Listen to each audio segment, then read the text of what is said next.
നീ എന്തായി കാണിക്കുന്നത്? നീ എന്തായി കാണിക്കുന്നത്?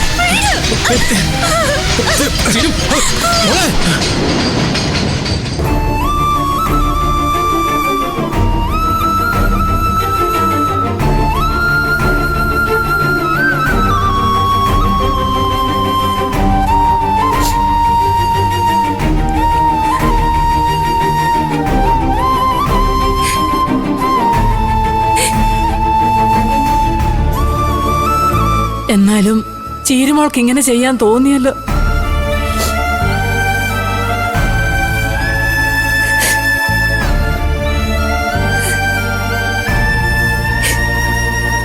ചീരു,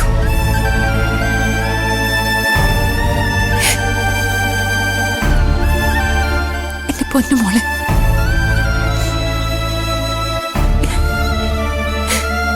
അവന്റെ അടുത്തുനിന്ന് രക്ഷപ്പെടാൻ മരണമല്ലാതെ മറ്റൊരു വഴി നിന്റെ മനസ്സിൽ തെളിഞ്ഞില്ലേ മോളെ?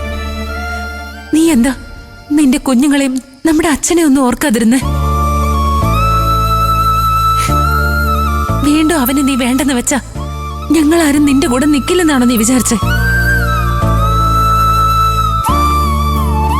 അവസാനം ഒരു പരീക്ഷണം എന്നുള്ള നിലയ്ക്കല്ലേ മോളെ ഹോസ്പിറ്റലിൽ നിന്ന് ഞാൻ നിന്നെ വീണ്ടും അവന്റെ വീട്ടിലേക്ക് കൊണ്ടുചെന്നാക്കിയത്? അതന്നേ ഞാൻ നിന്നോട് പറഞ്ഞതല്ലേ, നിനക്ക് എന്തെങ്കിലും ബുദ്ധിമുട്ട് തോന്നിയ ആ നിമിഷം നിനക്ക് എന്റെ അടുത്തേക്ക് ഓടി വരാന്ന്. എന്നിട്ട് നീ എന്തിനാ മോളെ ഇങ്ങനൊരു അവിവേകത്തിന് മുതിർന്നത്?